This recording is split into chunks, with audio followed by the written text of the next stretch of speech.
Welcome to DrewTech Hub. If you're new here, special welcome. Today, we will be exploring the Manage feature of Payoneer.com. So, the Manage feature of Payoneer.com offers a wide variety of functions that the app offers, whether for an individual or for a business. So, let's go over the first option that we have. It's going to be transactions. So once you click on transactions, you will see all of the transactions that you've had within a specific time frame. You could edit these transactions to this month, the past 3 months, the past year, or on a custom range.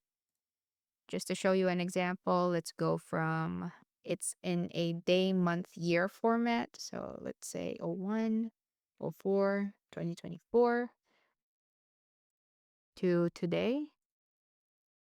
You have to click it for it to show up. And it's going to show all of the transactions that you've had from the start date up until the end date.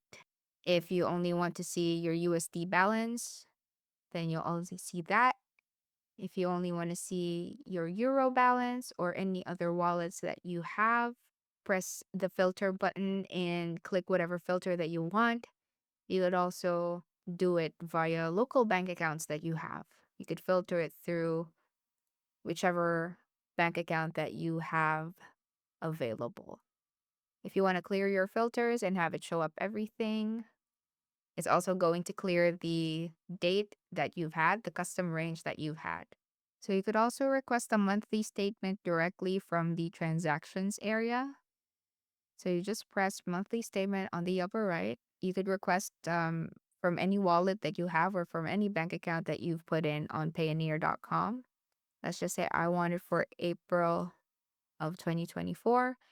You could request it for via two formats, via CSV or a PDF format. And it's going to have a pop-up window for your downloads. And then once you open that PDF, it's going to show you how much money that came in and came out of your Payoneer account. How much money that you received, and how much money that you've transferred over any one of your local bank accounts or you've received from a payer that you already have.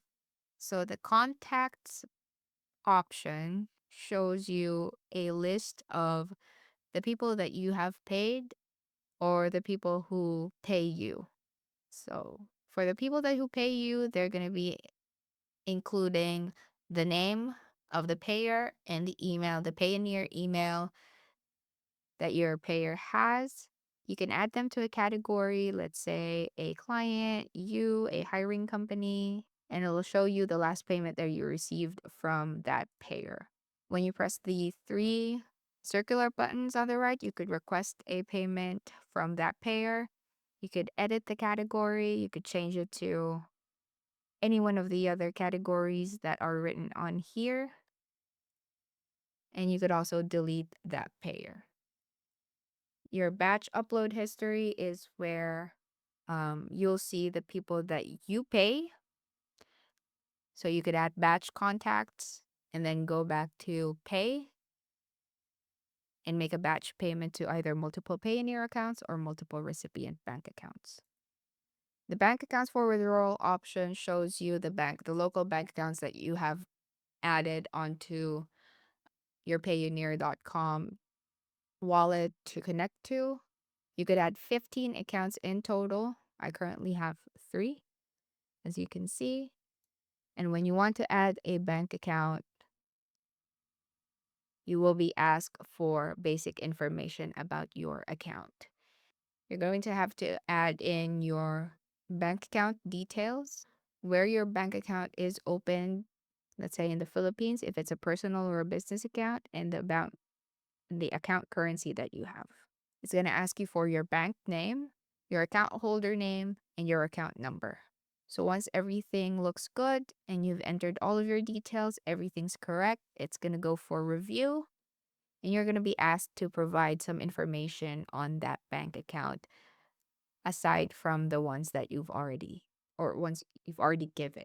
So Payoneer sometimes asks for your address, a visual verification, and business details. So let's go back. So payment requests that you've sent and payment requests that you received are also seen on your manage account. They also are on get paid. So you can make payment requests and you can receive payment requests via this option as well. Your receiving accounts are your wallets that you have. Currently, I have a USD account active. You could add more accounts button on the upper right. And this is similar to when you request your account through the get paid option and click receiving accounts.